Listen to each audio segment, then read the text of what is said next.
I think for most games, getting one shot it should not be a mechanic. It's I just not pretty much fun. agree. I think all of those types of games, Kingdom Hearts or God of War or whatever, Dark Souls. they should all have like a second chance once more type mechanic to some degree. Like it's not hard; it's just punishing. Yeah. And that's the whole thing with like with Dark Souls. Everyone says that like Dark Souls is hard, but the first time I played it, I was just like, this isn't really hard. It's just really punishing. There's nothing hard about you walk down this hall and a boulder drops on you. Yeah. It's Is just that like a real thing? it's just like punishing. Uh, yeah. It's a real thing. It might not be a boulder, but like you'll just be walking down the hall in Dark Souls and then something just kills you. Yeah. So now you know, okay. Walk up, Right. walk backwards. Yeah. And that's not like I still think Dark Souls it can be like a fun game. I think that like Dark Souls 3 is probably like the best iteration of it, but I didn't look at that and think like, oh man, this game's really hard and I suck. I just looked at the game and I was like, all right, well, that punished me because I existed in this moment. So it all depends on like the refresh time, how many load screens you got to go through, what you got to go. Because for example, Cuphead is punishingly hard. But when I play Cuphead, I don't ever get annoyed because as soon as you die, you're back into the fight. It's immediate. Like you die, it shows you a progress bar, how close you were to winning, and then you don't got to go through a stage again. You don't go through a cutscene. You're back into the fight. The quicker you can get back to the thing you lost to, the more punishing you can make the game without annoying the player. Yeah, the more it sets you back, the more annoying it being punishing is because you're just like, what the fuck? Like, I don't feel like spending 15 minutes just to get back to this fight. That's very true, actually. One of the good things about God of War, at the very least, is that when you do die, you just click restart from checkpoint, and you go right before you walked into the room that got you yanked. The one thing that did really keep me going with Dark Souls is that like the boss fights were fun because the boss fights, felt like that. It felt punishing appropriately. Yeah. It was kind of like in a Kingdom Hearts way where you're like, they might swing their sword and you fucking get yeeted and then you fall off a cliff or whatever. Yeah. But you're like, okay, I know how to avoid that next time. Got it. That said, though, real quick, Kingdom Hearts wasn't always great. Before they added a skip cutscene option, things were bad. I remember watching our friend Medina go through Kingdom Hearts 1, and he was fighting the Chameleon and Clayton, and he dies at Clayton like all 30 times. And I remember watching him have to rewatch the cutscene where Tarzan goes like, not Clayton. Oh my god. Not Clayton. And he watched not Clayton fucking 300 times, yo. Yo, the early stages of like cinematic gaming, it was honestly Stockholm syndrome. The fact that we just let ourselves deal with that shit. Another thing that I did like about Kingdom Hearts difficulty, so Gary was playing Kingdom Hearts 3 with pro codes on and on the hardest difficulty. And he was on the Toy Story boss, which is like a big ass ship. Yeah. And he was having a really hard time beating it. I watched him fight it for probably 15 times before I said, hey, let me try.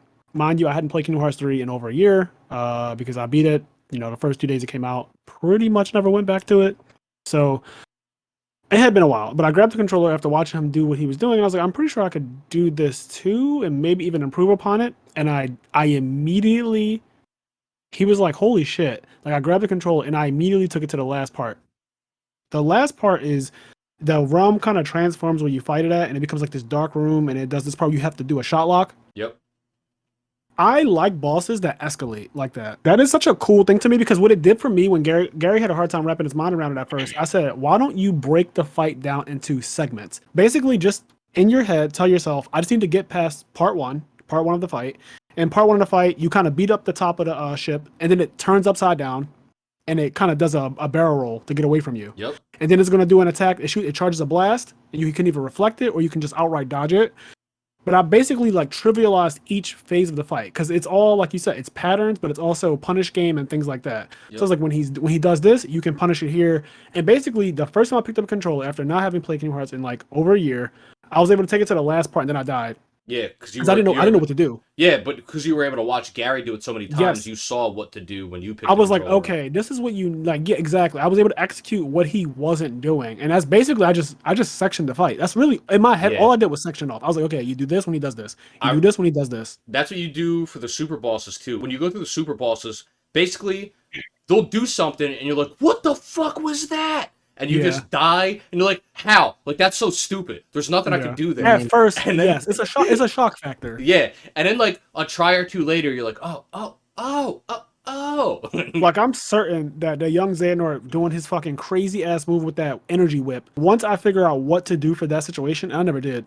But once you figure out what to do for that situation, it's like, okay, that's not really problematic anymore. It gives you space to experiment. It's a little frustrating because you're like, I got to get up to that point again. Yeah. Yeah, but it's fun. It's really fun. That's why when everybody was saying, like, everybody watching me do the super bosses were like, hey man, like, why don't you take a break? Like, you look like you're like, I was having so much fun. As frustrated and angry as I was, like, visibly, that it's hard to see how much fun I'm having because, like, I like that. I like the fact that I'm slowly figuring it out. It's hard to see how much fun he's having because Kenny's cussing out the stream while he's he's like, fuck man, fuck the bitch. Also, I just hate when people who've never attempted something try to tell you how easy it is. It gets so angry. I was playing last night and being reminded of, I don't know if it was like on YouTube or Facebook or something. Somebody was telling me how easy Kingdom Hearts was. And I was like, yeah, this is fucking easy. This is so easy. I'm like, this is an easy game. I mean, it's easy on normal mode, like every other game. Shit like that annoys me. Like, we talked about this before, but I love when, like, a complete scrub player tells a pro player why he lost. Like, this is what you should have did. It's like, oh yeah? Oh, this is what I should have did, Mr. O2. It's also annoying. So that's one thing, right? Like, I get annoyed by that. But the other thing I get annoyed about is when you're watching something, it's easier to judge it. Yes. And me and you talked about this, Kenny, I believe, where we said it's easier to know what you should have done when you've seen an option that didn't work already.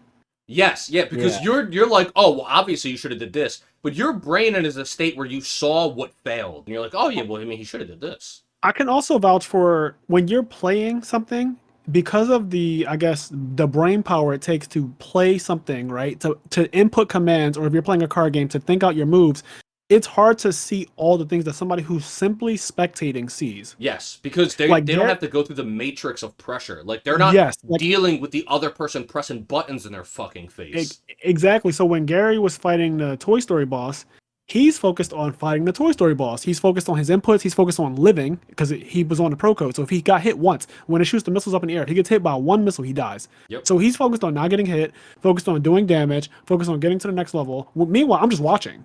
So of course, when he passed me the controller, I've watched him do it 15 times and fail.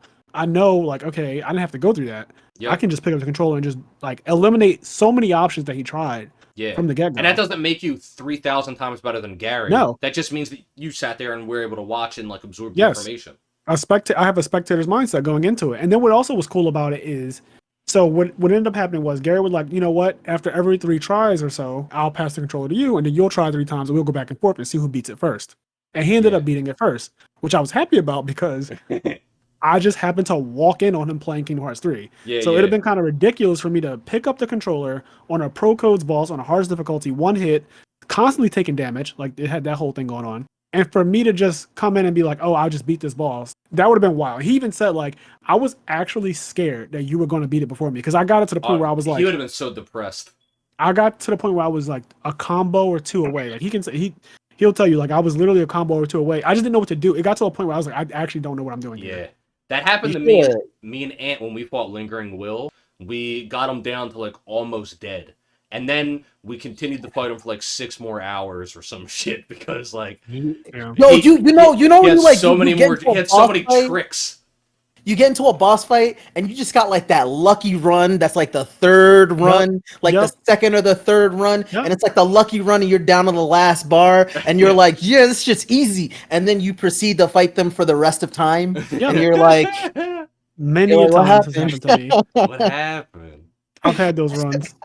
What happened? You should have just comboed out the boss, beat it, and then called Gary a scrub. You know, like, that's true. Be better. That's true. That would have been so bad though. If I just picked up the controller, beat it, and then been like, damn, pro codes suck, and walked out. This shit's cake. He's like, does it, and then he's like, all right, what do you want for dinner? And he, like, leaves. He doesn't even wait for Gary to answer.